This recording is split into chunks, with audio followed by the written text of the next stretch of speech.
কথিত আছে লঙ্কা থেকে ফেরার পর ভগবান রামচন্দ্র এই জায়গাটি তার পরম ভক্ত হনুমানজিকে থাকার জন্য দেন।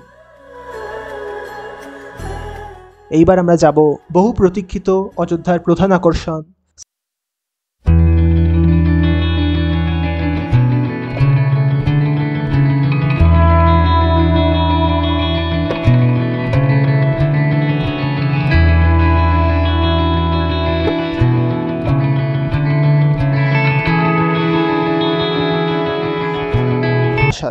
ত্রেতা যুগে ভগবান শ্রীরাম ও তার ভাইদের শৈশবের সাক্ষী থেকেছে এই স্থান।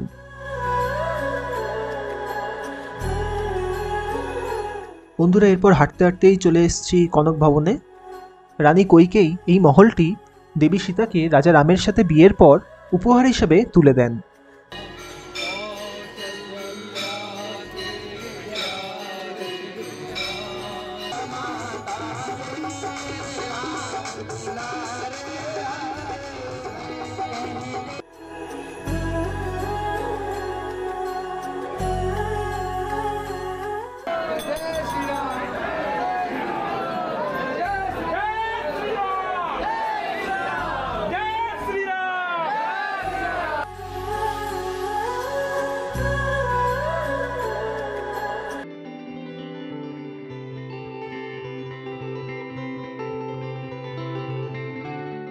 আজ আমরা অনেকটা সকালেই বেরিয়ে পড়েছি।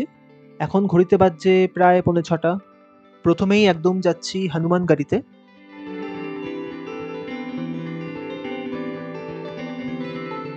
গতকালও এসেছিলাম একটু বেলা করে দুপুরের দিকে, কিন্তু তখন প্রচণ্ড ভিড় থাকায় আর দর্শন করা যায়নি। তাই গতকালই ঠিক করেছিলাম আজ একেবারে ভোরবেলা উঠে প্রথমে হনুমান গাড়িতে চলে আসবো।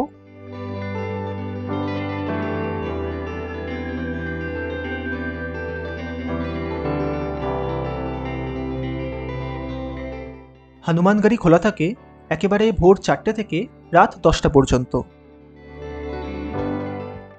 এইখানে মন্দিরের ভিতরে ফোন, ব্যাগ সবকিছুই অ্যালাউড। 76টি সিঁড়ি পেরিয়ে প্রধান মন্দিরে যাব আমরা।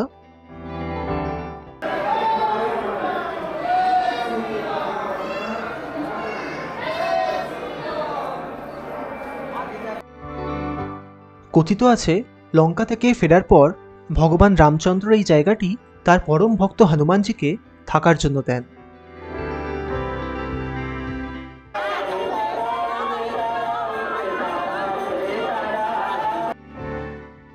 অথর্ববেদ অনুযায়ী প্রভু রাম হনুমানজিকে বলেন, যখনই কেউ অযোধ্যায় প্রভুর দর্শন করতে আসবেন তাকে প্রথমে হনুমানজির সাথে দেখা করে আসতে হবে।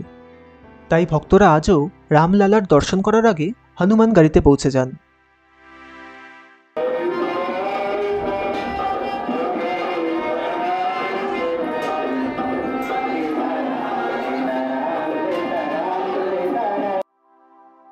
হনুমানজির এই স্থান 10ম শতাব্দী থেকে আছে, যেখানে হনুমানজি অযোধ্যার রাজার রূপে তিনি বিরাজমান। এবং যেমনটি আগে বললাম, উনি হলেন অযোধ্যার রামকোটের পাহারাদার, তাই ওনার অনুমতি ছাড়া রামলালার দর্শন কখনোই সম্পূর্ণ হয় না।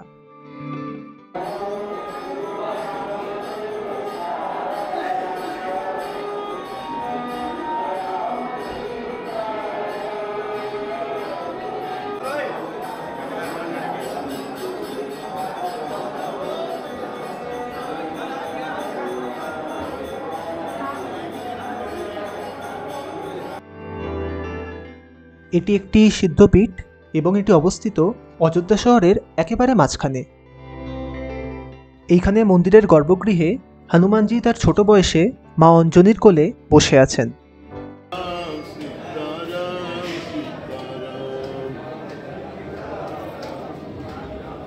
এইবার আমরা যাব বহু প্রতীক্ষিত অযোধ্যার প্রধান আকর্ষণ শ্রীরাম জন্মভূমি মন্দির।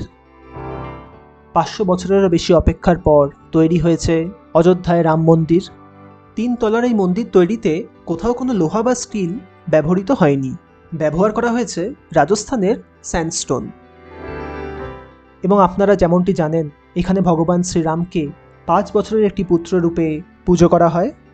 ভক্তদের জন্য রামলালার দর্শনের সময় সকাল 7টা থেকে রাত 9টা পর্যন্ত। এখানে দিনে 3 বার রামলালার আরতি হয়। ভোর 4টেতে মঙ্গলা আরতি, ভোর 6টায় শৃঙ্গার আরতি এবং রাত 10টায় শয়ন আরতি। আরতির সময় ঢুকতে গেলে এন্ট্রি পাস দরকার। এন্ট্রি পাসের জন্য কোনো টাকা পয়সা লাগে না। তাছাড়াও এইখানে কিন্তু টাকা দিয়ে কোনো স্পেশাল পাস নেওয়ার ব্যবস্থা নেই। আরতি দেখার এন্ট্রি পাসের জন্য আপনারা শ্রীরাম জন্মভূমি তীর্থক্ষেত্র ট্রাস্টের ওয়েবসাইটে স্লট বুক করে নিতে পারেন।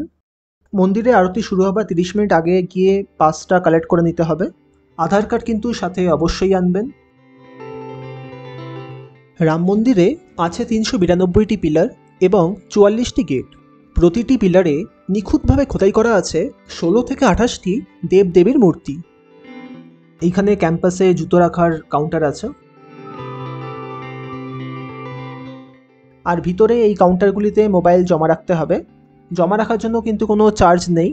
খুবই সুন্দরভাবে রামলালার দর্শন করে প্রসাদ নিয়ে বেরিয়ে এলাম। ছোট ছোট কাগজের সিল্ড প্যাকে প্রসাদ দেওয়া হচ্ছে।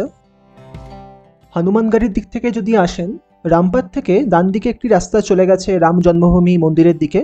ওই মোড়ে আপনার বাদিকে পড়বে বিড়লা মন্দির।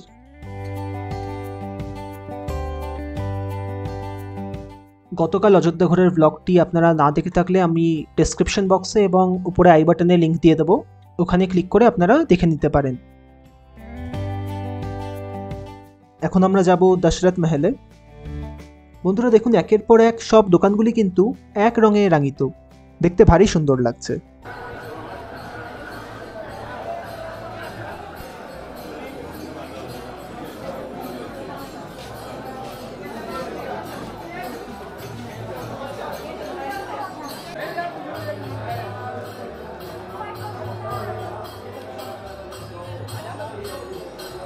প্রথমেই আমাদের ডান দিকে পড়ছে হনুমানজির মন্দির।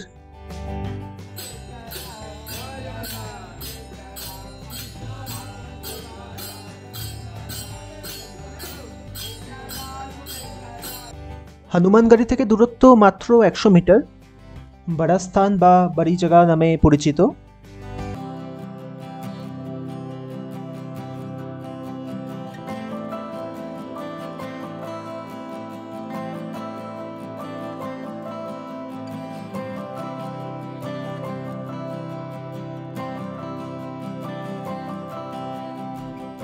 এইখানেই ছিল ভগবান রামের পিতা রাজা দশরথের প্রাসাদ। ত্রেতা যুগে ভগবান শ্রীরাম ও তার ভাইদের শৈশবের সাক্ষী থেকেছে এই স্থান। ভালোভাবেই ঘোরা হয়ে গেল আমাদের দশরথ মহল। এখন কনক ভবনের দিকে যাব। এখন ভিড় খুব একটা নেই, যদিও হালকা হালকা বৃষ্টি পড়ছে। বন্ধুরা এরপর হাঁটতে হাঁটতেই চলে এসেছি কনক ভবনে।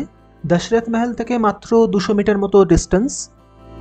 অযোধ্যার আরেকটি গুরুত্বপূর্ণ দর্শনীয় স্থান। এইখানে গর্ভগৃহে ভগবান রাম ও দেবী সীতার মূর্তি আছে।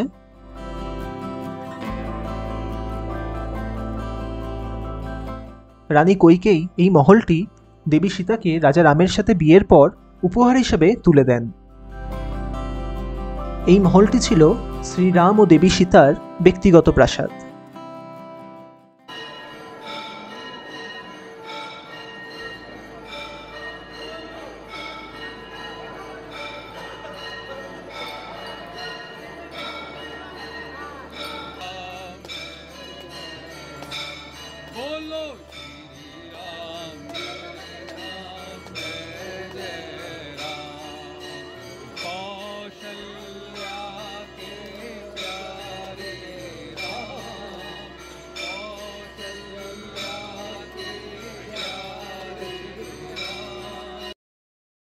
এই রামপাথে কিছু জায়গায় এখনও টেম্পোরারি স্টেজ করা আছে। এমনিতে তো রাস্তায় সবসময় রাম ভজন চলছেই, তাছাড়াও কোনো সময় এই স্টেজে নাচ গান পারফর্ম করা হচ্ছে।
বিকেলের দিকে আরেকবার ইচ্ছা হলো, তাই হনুমান গাড়িতে চলে এলাম।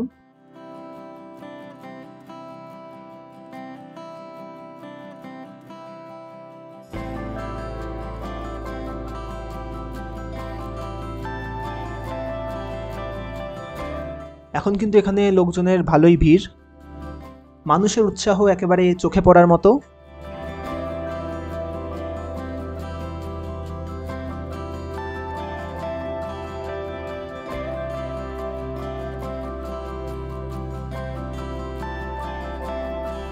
ভিড় আছে ঠিকই, কিন্তু এই এত মানুষের উৎসাহতে যেন নিজেদের মধ্যেও আরো কয়েক গুণ এনার্জি এনে দেয়।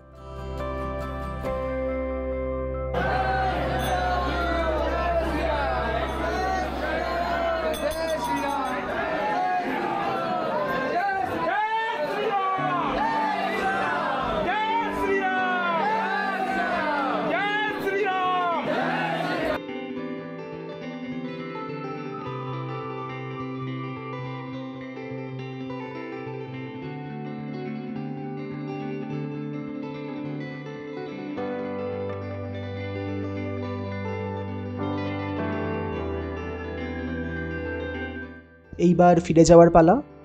আগের ভিডিওতে বলেছিলাম ফেরার সময় অযোধ্যাধাম স্টেশনটা ঘুরে দেখাবো। বন্ধুরা দেখতে পাচ্ছেন এয়ারপোর্টের ডিজাইনে তৈরি হওয়া নতুন অযোধ্যাধাম স্টেশন।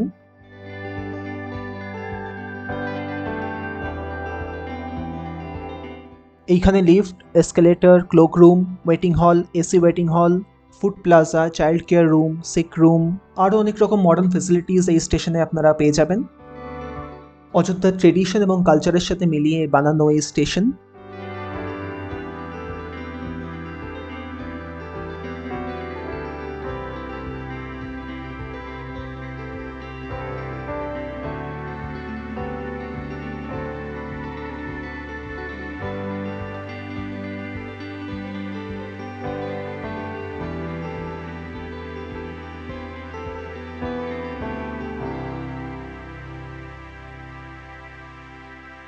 রামায়ণে লঙ্কার দিকে পাড়ি দেওয়ার জন্য পুরো বানর সেনা যখন রাম সেতু তৈরিতে ব্যস্ত, তখন একটি কাঠবিড়ালি তার সাধ্যমতো ছোট পাথর জলে ফেলে সেই সেতু তৈরিতে সাহায্য করেছিল।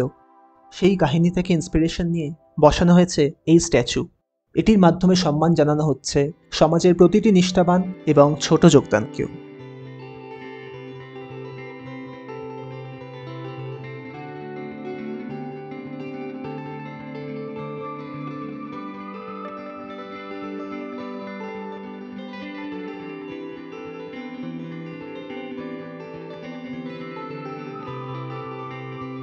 বন্ধুরা ভিডিওটি কেমন লাগলো কমেন্ট করে জানাবেন, এবং আমাদের চ্যানেলটি এখনও সাবস্ক্রাইব না করে থাকলে প্লিজ বন্ধুরা সাবস্ক্রাইব করে নেবেন। ভিডিওটি দেখার জন্য অনেক অনেক ধন্যবাদ। দেখা হচ্ছে আপনাদের সাথে আবার নেক্সট ভিডিওতে।